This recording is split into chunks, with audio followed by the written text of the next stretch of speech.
Sejam muito bem-vindos ao Nosso Mundo Animal, o podcast do Zootecnia UFRB. Eu me chamo Vivian Lutgardi e para finalizar a nossa série sobre produção animal e meio ambiente, hoje nós vamos falar sobre os SIPA, os Sistemas Integrados de Produção Agropecuária, também conhecido como ILPF, Integração Lavoura Pecuária Floresta.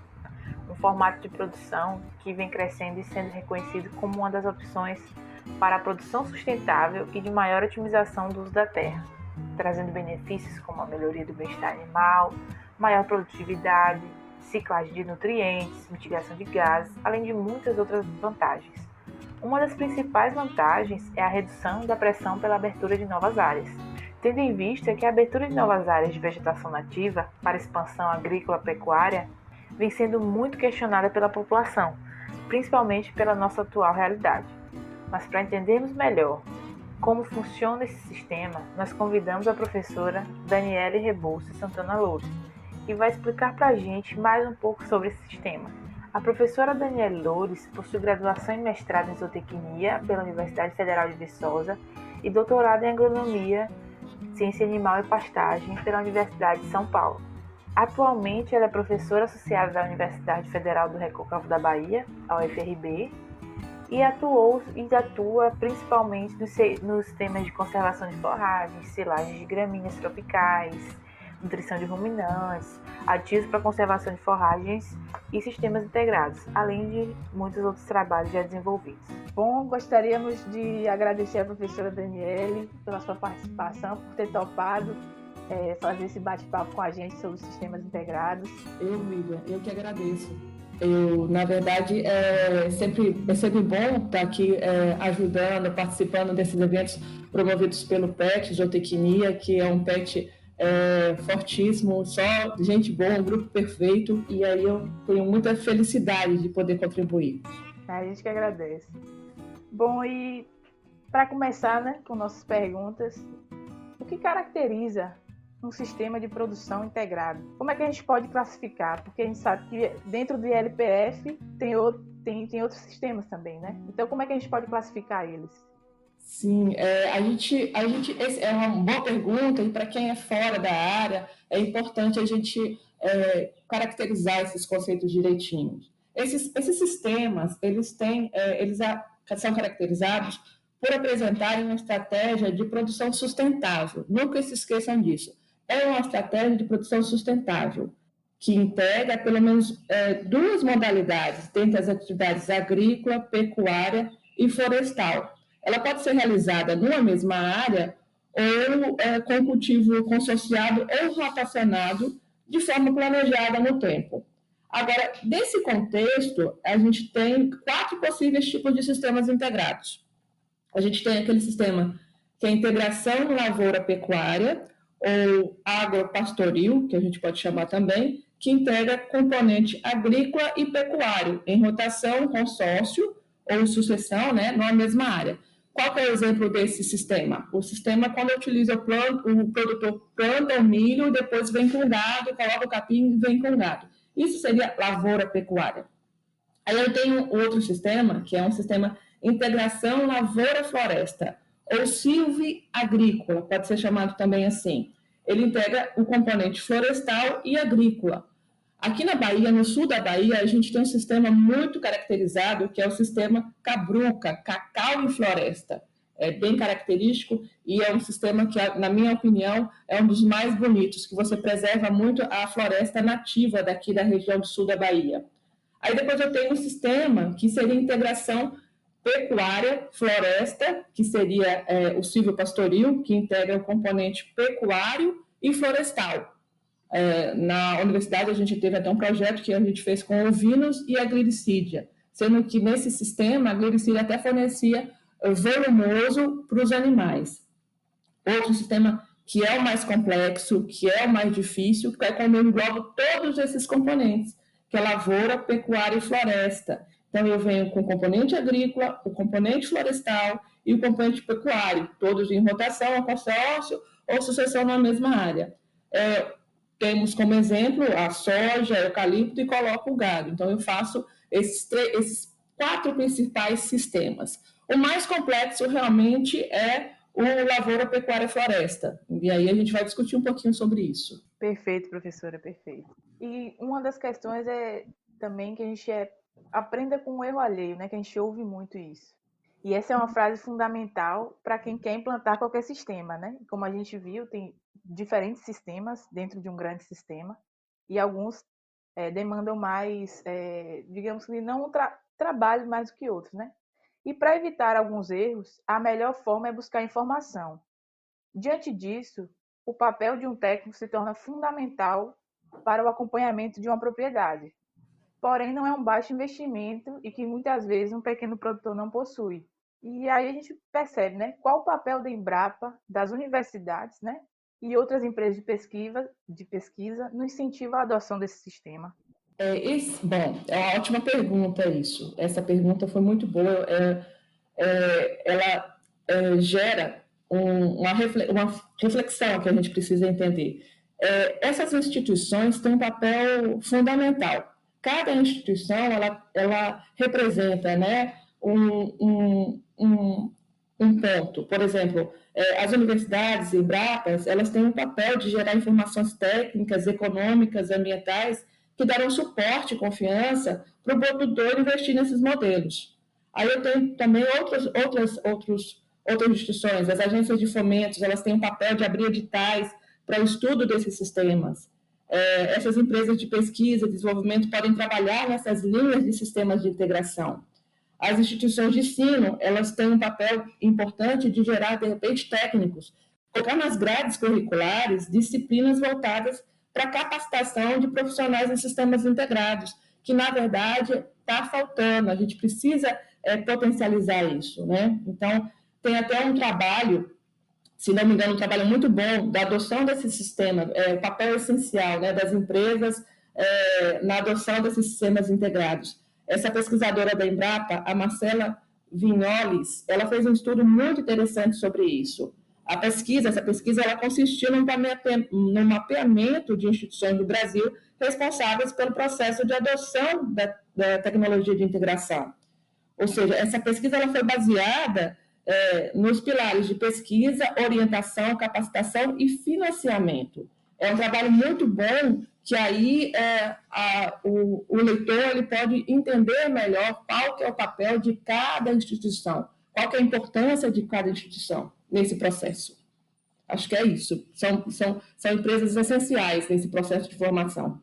Excelente. E esse de trabalho também, né, que cada instituição, né, seguir uma linha, né, de auxílio às dores é fundamental. Sim, Vivian. E, por exemplo, a parte de extensão, houve uma mudança muito grande nos projetos, na visão do que é extensão. A evolução da extensão no país, ela mudou muito. E a gente, nos projetos pedagógicos dos cursos, de todos os cursos no Brasil, eles estão sendo reformulados para atender justamente esse público que precisa ser assessorado, ter uma assistência. Esses produtores, pequenos produtores, grandes produtores, eles precisam de ter essa assistência. E aí, os projetos de extensão, eles precisam ser divulgados. O custo para você ter um técnico na sua propriedade é elevado, mas assim, essas universidades formando profissionais ou dando assistência a esses pequenos produtores auxilia muito no aprendizado do aluno, como também no auxílio para aqueles produtores que não têm condições financeiras. Sim, com certeza. Bom, no site da rede LPF, né, que é uma rede de empresas associadas e que apoiam os sistemas integrados, existe um mapa do Brasil informando os biomas e regiões que adotam esse sistema, né? Podemos ver esse mapa, depois eu vou disponibilizar para quem tiver interesse na nossa descrição. A gente pode ver que o Centro-Oeste, Sudeste e Sul são as principais regiões, né, que tem esse sistema. No Nordeste, a implementação ainda é muito baixa. Quais são as maiores barreiras para esse sistema se difundir por nossa região? Além, claro, né, da crise hídrica que, né, nós temos. Isso, boa pergunta também, Vivian. No Nordeste, tem as questões hídricas, né? Tem a questão também que no Nordeste a gente tem muitos trabalhos, muitos produtores, eles querem trabalhar justamente com espécies nativas. Espécies nativas a gente tem uma grande dificuldade de implantação, a questão de legislação. Mas isso é outro ponto que a gente também pode discutir. Eu posso fornecer algum material também para vocês, caso vocês queiram ter mais informações a respeito de utilização de espécies nativas. Mas nesse trabalho, acho que também foi realizado pela Embrapa, a gente verifica que o nível no Nordeste, o maior, são 4 pontos principais. Eu tenho o nível de confiança, né, dos produtores nordestinos em relação à adoção é muito baixa ainda. Os nossos produtores eles são bem reticentes na utilização. Geralmente, quando você tem unidades de referência tecnológica, aquelas vitrines nos campos experimentais, ou aquelas propriedades de produtores, que tem produtores que são inovadores, isso ajuda a vencer essa barreira que existe de confiança, né, de adoção dessa tecnologia. Isso pode ser mudado. Outra questão do Nordeste, né, além dessa resistência, tem a questão política, né, governamental, que ainda existe uma relutância, né, de alguns governos estaduais em referendar os planos. Assim, aliado a esse problema também, a gente pode falar que a política de financiamento dos projetos do Programa ABC pelos bancos estatais vai de encontro a algumas normas, né, de suas carteiras de financiamento. Um dos principais pontos de discórdia que a gente verifica é a não aceitação de um seguro de safra único para 2 ou mais culturas cultivadas na mesma área. Então, a gente tem algumas limitações orçamentárias aí dessas políticas governamentais de financiamento. Isso aí é um outro problema no Nordeste que a gente enfrenta. Outro ponto é a necessidade de implementos específicos, às vezes, para a implementação da cultura. Por exemplo, eu utilizo o uso de uma plantadeira para plantio direto. Isso aí, às vezes, limita. E a cultura, a gente precisa, no Nordeste também, melhorar essa cultura de cooperativa. A região Sul, Sudeste, eles têm cooperativas fortíssimas. E na região Nordeste, ainda é incipiente as cooperativas que trabalham nessa área de sistemas integrados. Então, a gente precisa melhorar essa mentalidade. Outro ponto também é a falta de tradição de lidar com o sistema. A gente não tem, no Nordeste, a gente não tem uma tradição de lidar com esse sistema. E, para finalizar, aí vem a carência, né, de espécies florestais testadas para diversas situações do Nordeste. O Nordeste, ele praticamente tem 5 biomas, Vivian. Então, esses 5 biomas, eu tenho diferentes espécies arbóreas que podem ser instaladas nos sistemas de integração lavoura-pecuária. E aí, o manejo desse complexo sistema acaba gerando muita relutância em utilizar esse sistema. Eu acho que são esses os principais pontos que a gente pode falar da limitação do Nordeste, do uso e da adoção dessa tecnologia no Nordeste. Sim, então talvez um combo resposta aí seria mais pesquisas, né, desenvolvidas pelas empresas e pelas universidades, espécies arbóreas nativas também, para se ter um retorno para esses proprietários. Como a Berimbautec também sempre acontece todo ano, a gente vê algumas vitrines, como a senhora mencionou, da integração. A gente vê que tem um movimento, às vezes ainda um pouco tímido, né? Mas talvez a gente consiga respostas, né? Percebe que o ILPF vem caminhando bem no Brasil. Talvez no Nordeste ainda é muito lento, mas com o passar do tempo a gente consiga caminhar mais, né? Sim, Vivian, sim, a esperança. Eu acho que essa é uma linha de pesquisa que tem muito a acrescentar pela questão de sustentabilidade. Um sistema se manter sustentável e gerar outras fontes de renda, porque também é um ponto importante nesse benefício do sistema, é gerar outra fonte de renda para o produtor ao longo do ano. Isso é importante também. Uhum, com certeza. Bom, o Brasil hoje conta com mais de 11 milhões de hectares com ILPF, sendo responsável pelo sequestro de aproximadamente 35 milhões de toneladas de dióxido de carbono. Além da mitigação de gases, quais os outros benefícios que o sistema ILPF proporciona? Eu acho que na introdução você falou, se não... A maioria.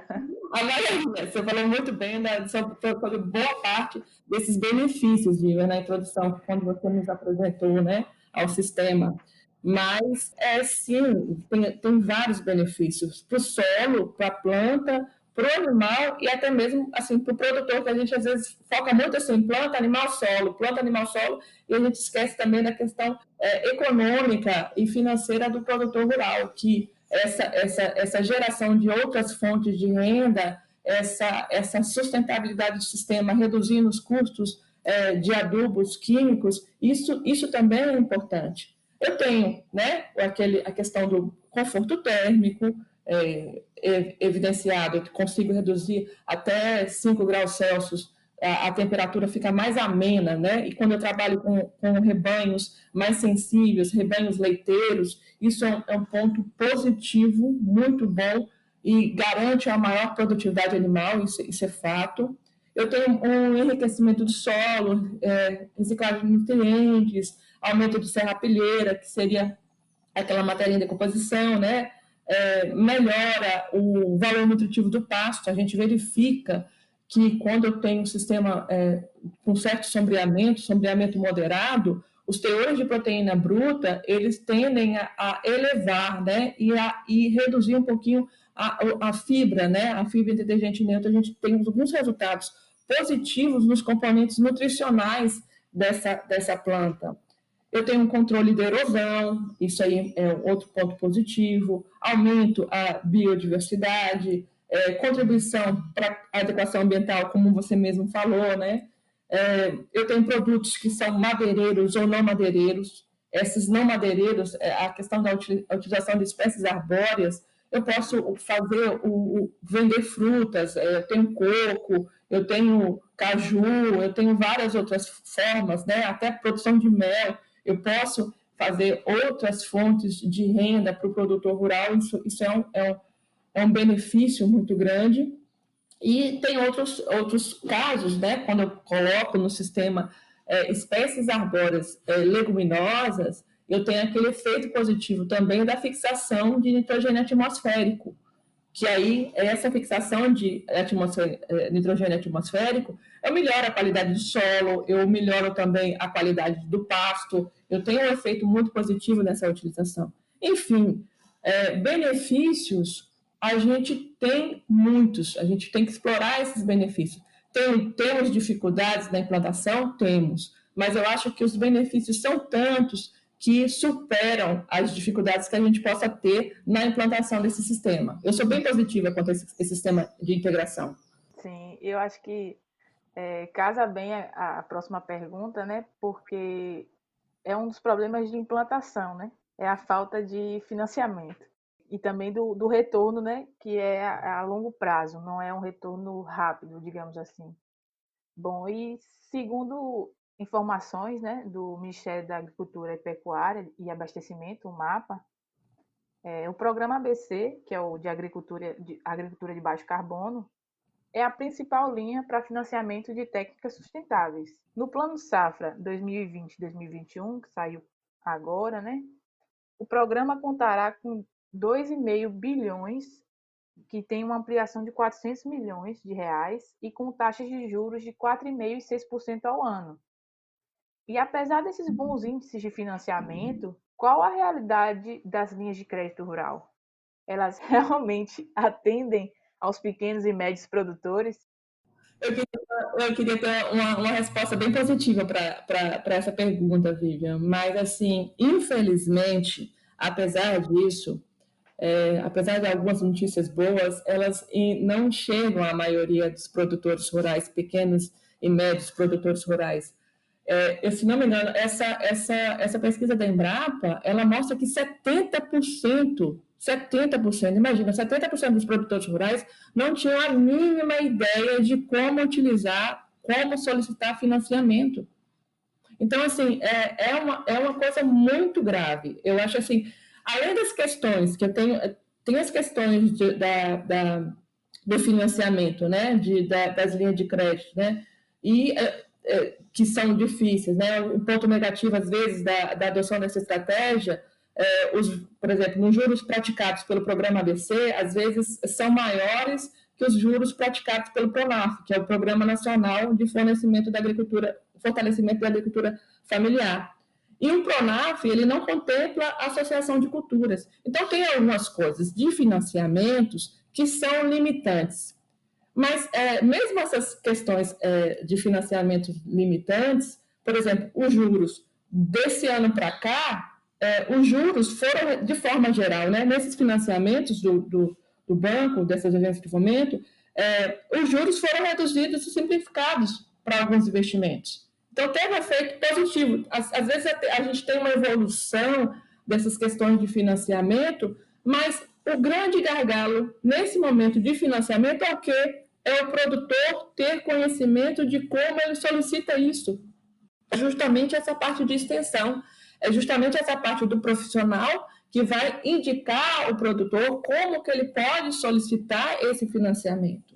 Então, essas linhas de crédito, elas são positivas, sim, elas têm algumas coisas que precisam melhorar, que precisam evoluir para facilitar para o produtor, mas o grande gargalo está sendo justamente aquele profissional que oriente, porque a gente, até mesmo profissionais das áreas agrárias, eles não têm a noção de como solicitar esse financiamento. Então, a gente tem que melhorar isso aí. Isso aí é um ponto crucial. As linhas de créditos, elas facilitam a implementação desse sistema integrado, que muitas vezes, no primeiro início, gera um custo maior, mas, ao mesmo tempo, não tem um profissional que oriente, não para divulgar quais são essas linhas de crédito. Acaba faltando acesso à informação ainda, né? Então... Imagine, 70% não tem, assim, você saber que tem o dinheiro disponível.